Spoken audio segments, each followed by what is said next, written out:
veio o candidato Eduardo Riedel.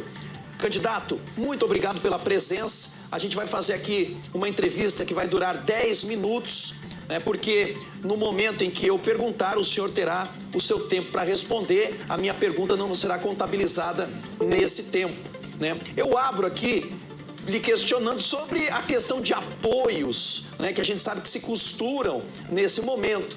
E aí a gente tem o apoio de André Putinelli, de Rose Modesto, de Marquinhos Tradi, direcionados ao seu oponente. Como que o senhor fez a leitura desses apoios direcionados para o lado de lá, né? E se houve ou não negociação com o senhor por parte de um desses candidatos anteriormente? Bom dia, Tatá. Bom dia a todos que nos assistem em casa. Obrigado pela pergunta. Tatá, de maneira muito tranquila a gente vê essa situação. Nós temos um projeto e uma linha de trabalho de governo. Projeto muito bem definido de desenvolvimento e de inclusão das pessoas no Estado. E nós não negociamos qualquer tipo de mudança nesse projeto.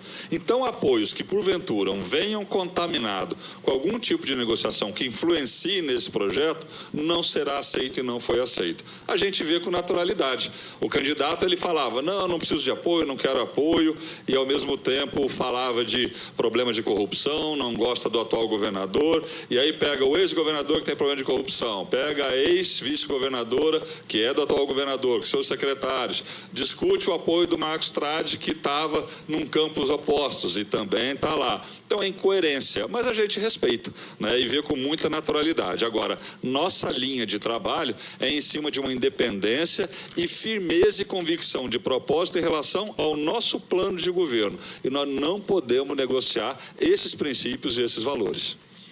Candidato, falando agora sobre a questão econômica, né? Mato Grosso do Sul teve um PIB aí de 106 bi em 2021. A gente sabe que as commodities de carne, soja, celulose, elas complementam e são aí a principal cadeia que transforma isso tudo. No seu governo, para melhorar a logística, para melhorar o transporte, para aumentar essa performance, o senhor pretende reduzir imposto? O senhor pretende congelar imposto? O senhor pretende aumentar imposto? Como o seu governo vai trabalhar? Tatá, a gente tem que trabalhar política tributária e fiscal com responsabilidade, mas favorecendo principalmente aqueles que têm menos condição. Então vamos lá, imposto para os micro e pequenos empresários tem que ser reduzido ou isentado, principalmente do ICMS. Os impostos que atingem a população como um todo, como é o caso, por exemplo, de combustível. Nós vimos e assistimos cair os valores dos combustíveis, que está ajudando agora na deflação. Esses devem permanecer baixos, não vamos retornar. O chamado retorno do imposto à população de baixa renda. O que é isso? Quem ganha pouco, um salário mínimo, R$1.000, R$1.500, R$2.000, ele ao comprar, ele está pagando imposto na cesta básica, no arroz, no feijão, no leite. Nós vamos devolver esse imposto para quem ganha pouco. É um reforço na transferência social.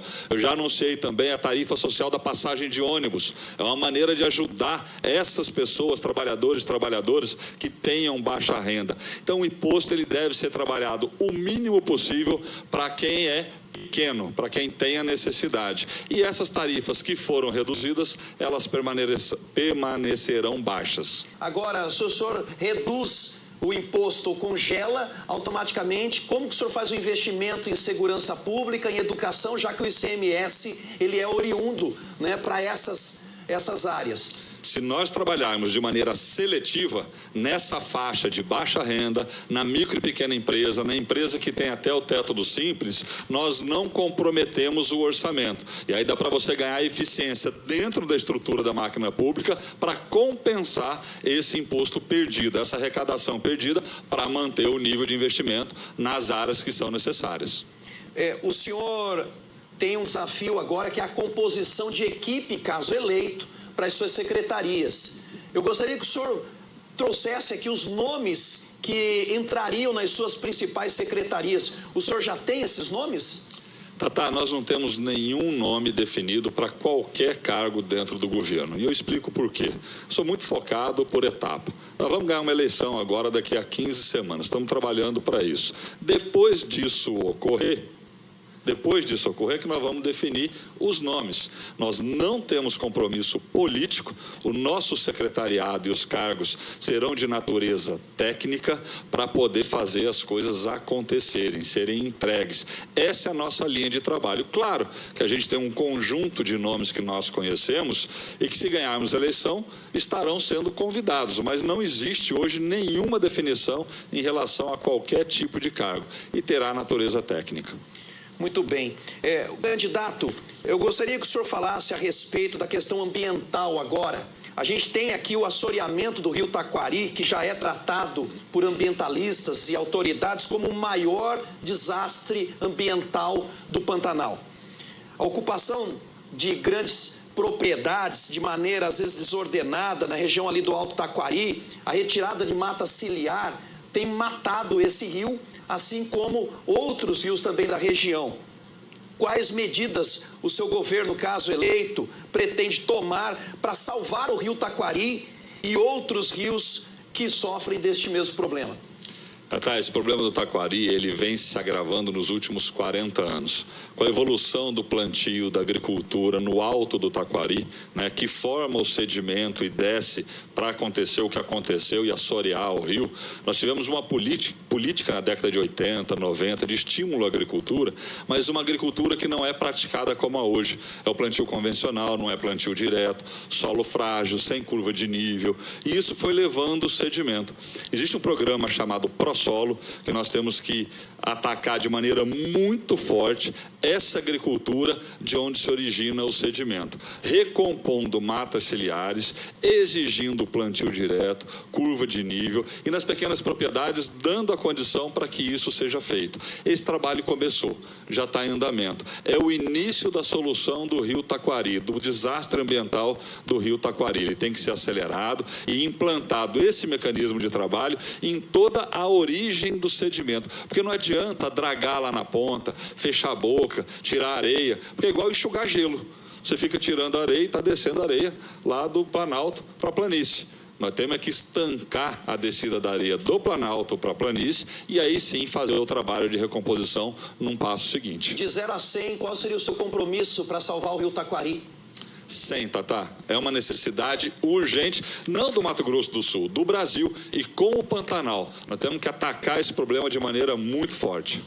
Candidato, a gente sabe que hoje para governar um estado é preciso conhecimento multidisciplinar e inclusive a ligação desse multidisciplinar com o que a gente tem de mais relevante. Passando por aí pelas áreas da saúde, da segurança pública, da educação. Agora, exemplos não faltam mundo afora, aonde se priorizou a educação e outras áreas em agregado melhoram, como é o caso da saúde pública, o caso da própria segurança pública. No seu governo, caso eleito, como e qual será a prioridade em relação à educação em Mato Grosso do Sul? Olha, nós temos na educação a chave para a transformação de qualquer sociedade, não é da nossa. Então, a evolução da escola em tempo integral, a equiparação de salário de professor efetivo e convocado, que já é um compromisso que eu adotei, e o investimento permanente na inclusão digital, no parque digital das escolas, faz parte de um processo sem retorno e que muda a qualidade da nossa educação. Isso falando desde o início da formação de um cidadão até a saída dele da escola.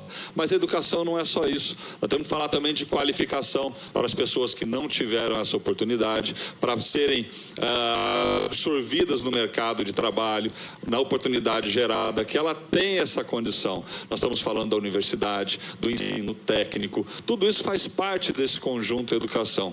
Tem que ser prioridade se a gente quiser ver uma transformação no nosso estado. Candidato, o senhor tem um histórico administrativo rural, né? A gente tem uma economia aqui pujante dentro dessa questão do agronegócio.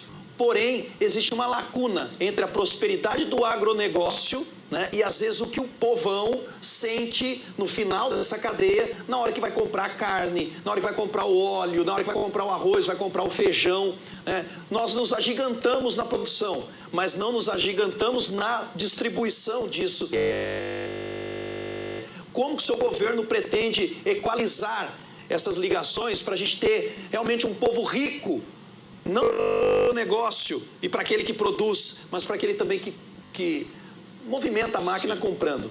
Tatá, essa é uma excelente pergunta. As pessoas às vezes confundem essas cadeias produtivas que chamam. Vamos pegar da soja ou da carne bovina. Aí fala, puxa, a carne está muito cara no açougue, né? Mas está exportando muita carne. Eu vi algumas propostas de interferir no mercado, sequestrar a carne, distribuir para o povo. Isso é populismo. E nós temos que falar isso claramente. O que resolve é renda. É dinheiro no bolso das pessoas para que elas possam ir comprar a carne. Porque aquela cadeia produtiva está dando muito emprego, está gerando oportunidade para as pessoas. E tem um grupo de pessoas que estão sem renda, nós temos que fazer chegar o desenvolvimento para essa pessoa. Quando ela não consegue uma oportunidade de trabalho, de emprego, para ter sua renda, aí entra os programas sociais, que é colocar uma renda mínima para essas pessoas terem acesso à compra, à comida. Então a questão é do como.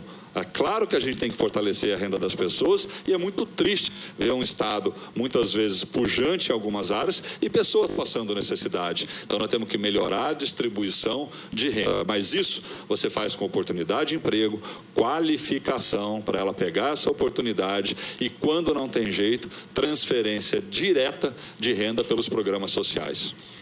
Candidato, o senhor tem como opositor ou oponente nesse segundo turno o Capitão Contar. O que lhe diferencia do Capitão Contar que o senhor acredita ser um diferencial na escolha? Para que o eleitor observe e diga, eu vou escolher Eduardo Riedel, por quê? Na sua avaliação, por que o senhor é melhor que o Capitão Contar? Tatá, nós temos que observar a história das pessoas. Ninguém está pronto para uma determinada missão, para uma tarefa, para uma função, com a responsabilidade que ela exige, se você não tiver tido ao longo da sua história uma capacidade de se preparar para isso. Eu acho que essa é a grande diferença. Eu tenho, na minha história, tive a oportunidade, não só na minha formação, mas nos cargos que eu ocupei, presidente da Federação de Agricultura, da Confederação Nacional, do SEBRAE, um histórico que me deu a capacidade, dentro do governo, como 7 anos que fui secretário, de poder me preparar e conhecer profundamente o Mato Grosso do Sul, as necessidades e as demandas, e saber montar um time, liderar essa transformação, esse salto para esse novo futuro. Acredito que o meu adversário não tenha tido essa oportunidade ainda, e de boa intenção a gente não resolve as questões. Eu vou fazer, eu vou dizer, tem que falar como, de onde vem o orçamento, de que maneira, até para ser honesto e justo com você que nos assiste. A questão do Bolsonaro.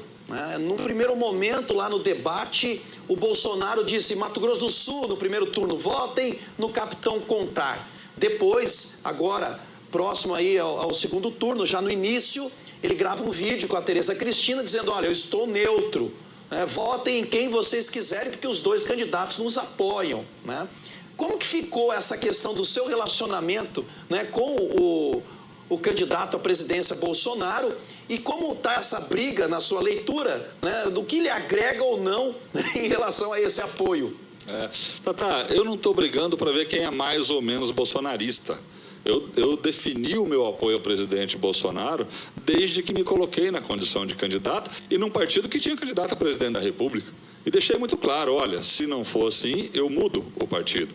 E houve esse entendimento, ok. Se você entende que é o melhor e entendo que é o melhor para o país, mantive minha posição. Agora, não estou disputando quem é mais ou quem é menos, ou quem tem isso para se apegar.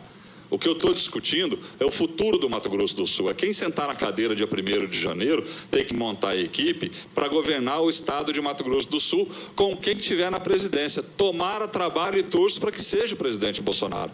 Mas nós vamos ter que estar preparados para governar o estado de Mato Grosso do Sul. E é disso que se trata. Então é nessa linha que a gente está trabalhando. Tenho trabalhado muito pela reeleição do presidente. Mantenho minha posição, mantenho minha conversa com ele, respeito o posicionamento que houve e que foi retirado, hoje neutralidade absoluta, mas as pessoas têm que entender que vão votar numa pessoa para governar o Mato Grosso do Sul.